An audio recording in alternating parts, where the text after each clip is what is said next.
அனைவருக்கும் இருக்கக்கூடிய உணர்ச்சி கவிஞர் அருமை நண்பர் வெள்ளையன் அவர்களே,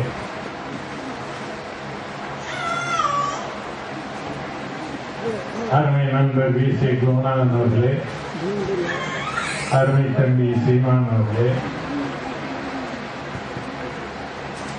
மற்றும் இங்கே வந்து குழுமி இருக்கக்கூடிய அருமை நண்பர்களே, இன்றைக்கு இங்கே 2 குறும்படங்கள் இளம் இயக்குநர்கள் இருவராலே உருவாக்கப்பட்டு உங்களுக்கு முன்னாலே திரையிடப்பட்டார்.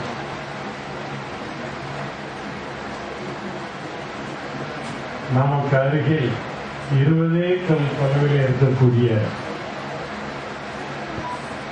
இலங்கையில் நம்முடைய சகோதர மக்கள் படுகிற துயரத்தை ஓரளவுக்கு இந்த 2 குறும்படங்களும் இங்கே படம் பிடித்து காட்டியது.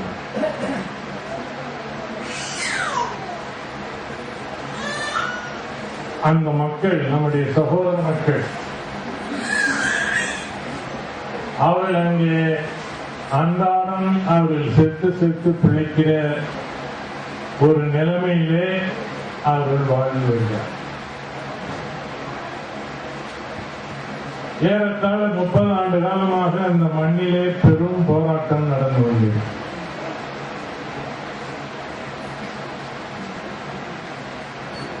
ஒவ்வொரு குடும்பத்திலும், ஒவ்வொரு தமிழன் குடும்பத்திலும் ஒருவர், இருவர் அல்லது முழு குடும்பமே அழிந்து போயிருக்கின்றன. அந்த போராட்டம் இதுவரைக்கும் 1 லட்சத்திற்கும் மேற்பட்ட தமிழர்கள் தங்கள் உயிரை இழந்திருக்கிறார். வீடு, வாசல், சொத்து, சுகம் எல்லாவற்றையும் இழந்து நிற்கதியானவர்களின் எண்ணிக்கை ஏறத்தாழ 15 லட்சம் பேர்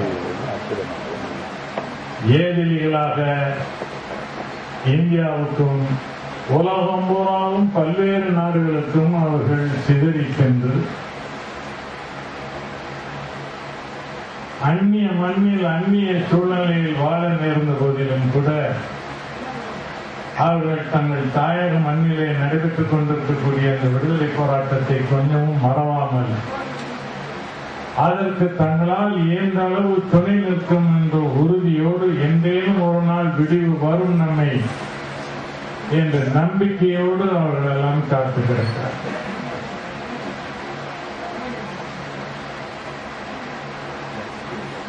பாரதிக்கும் பாரதிதாசனுக்கும் கண்ணதாசனுக்கும் பின்னால்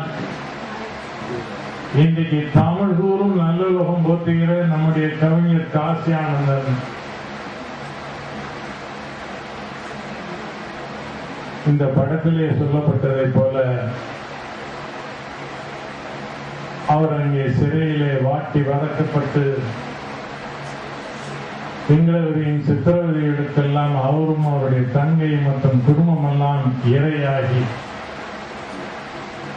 அங்கிருந்து தப்பி வரும்போது இப்படிதான் வந்தார். அவர் நேரடியான வழியிலே வர முடியவில்லை. அங்கிருந்து படகிலே வந்து கடற்படை படகுகள் எதிரிலே வந்தவுடன் அவர்கள் இடையிலே தென்பட்ட ஒரு திட்டிலே அவரை இறக்கி விட்டு போனார்கள். அவரும் இன்றைக்கு நாடாளுமன்ற உறுப்பினராக இருக்கக்கூடிய சேனாதிராஜா அவர்களும் அங்கே நீந்தி எப்படியோ உயிர் பிழைத்து இங்கே வந்தார்கள். இந்த அளவுக்கும் நம்முடைய கவிஞர் காசி ஆனந்தன் தன்னுடைய தாயகத்துக்கு திரும்ப முடியாது. அங்கே திரும்பினால் அவர் உயிர் அவரிடம் இருக்கார். அவரை போல இன்றைக்கு தமிழ்நாட்டிலே 2 லட்சத்திற்கு மேற்பட்ட ஈழத் தமிழர்கள் ஏதிலிகளாக வாழ்கிறார்கள். ஆஸ்திரேலியாவிலே, நியூசிலாந்திலே என்று எல்லா நாடுகளிலும் எங்கே அவர்கள் தஞ்சம் புக முடிகிறதோ அங்கேயெல்லாம் புகுந்து அந்நிய மண்ணில் எப்படியாவது பிழைக்க வேண்டுமே என்பதற்காக அவர்கள் எல்லாம் வாழ்ந்து கொண்டார்கள். இது போன்ற ஒரு நீண்ட நெடிய அதிலும் துயரமந்த ஒரு போராட்டம் இதுவரை நடந்ததில்லை. நம்முடைய தமிழ்நாட்டு மக்களுக்கு அந்த போராட்டத்தின் முழு பரிமாணம் என்ன, வடிவம் என்ன என்பது முழுமையாக தெரியாது. ஒரு நாட்டில் அந்நிய ராணுவம் புகுந்தால் என்னென்ன கொடுமைகளை செய்யும் என்பது தமிழ்நாட்டு மக்களுக்கு தெரியாது. அந்த அனுபவம் நம்முடைய மக்களுக்கு கிடையாது. அதே போல வாழையடி வாழையாக வாழ்ந்து ஊரை விட்டு வீட்டை விட்டு எல்லாவற்றையும் இழந்து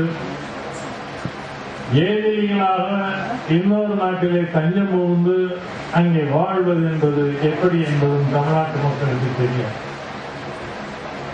இந்த ரெண்டு அனுபவமும் தமிழ்நாட்டு மக்களுக்கு இல்லாத காரணத்தினாலே நம்முடைய சகோதர மக்கள் தமிழகத்திலே படுகிற அந்த துயரத்தின் முழு வடிவத்தையும் நம்முடைய மக்களால் முழுமையாக புரிந்து கொள்ள முடியவில்லை.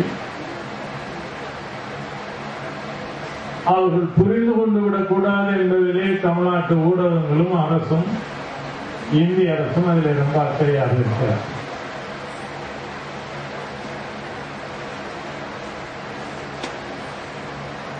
இந்த ரெண்டு குறும்படங்களிலே இந்த செய்தியை மிகுந்த திறம்பட எளிமையாக அவர்கள் விளக்கி இருக்கிறார்கள். அதற்காக நம்முடைய தம்பி கோவிந்தன் அவர்களையும் அதே போல கவிஞர் பாரதி அவர்களையும் மற்றும் அவர்களுக்கு துணையாக இருந்து இந்த படத்தை உருவாக்கிய அத்தனை பேரையும் மனமாற பாராட்டியும்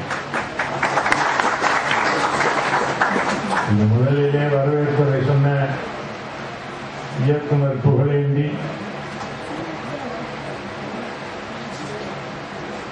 அவர் இதே பிரச்சனையை மையமாக வைத்து அன்றைக்கு காற்றுக்கு என்ன வேலி என்ற தலைப்பிலே ஒரு முழுமையான படத்தை உருவாக்கினார். அந்த படத்தை உருவாக்குவதில் அவர் பட்ட பாட்டை விட அந்த படத்தை வெளியிட வேண்டும் என்பதற்கு அவர் பட்ட பாடு என்பது யாரும் படக்கூடாத பாடு. அதை வேண்டுமென்றே தடுத்து நிறுத்துவதற்கு முயற்சிகள் நடந்தன. உச்ச நீதிமன்றம் வரை சென்று ஓராண்டு காலமாக போராடி உச்ச நீதிமன்றத்தின் அனுமதியை பெற்று அந்த படத்தை திரையிட வேண்டிய ஒரு நிலைமையை அவர் சந்தித்தார்.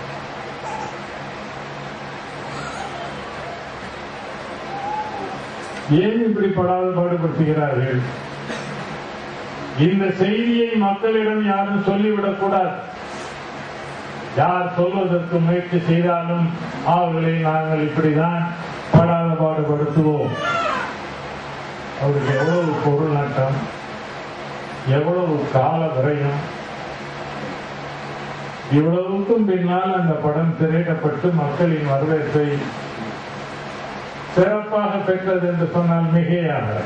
உலகம் பூராவும் அந்த படம் அங்கே திரையிடப்பட்டது. எல்லா நாட்டு தமிழர்களும் அதை பாராட்டினார்கள். அவருக்கு பின்னாலே நின்ற அவருடைய அண்ணன் இன்றைக்கு தமிழ்நாடு வணிகர்களின் இணையற்ற தலைவராக விளங்கிய நம்முடைய நண்பர் வெள்ளையன் அவர்கள் அவருக்கு துணையாக இருந்து அந்த பொருளாதார சுமையெல்லாம் அவர் சுமந்தார்.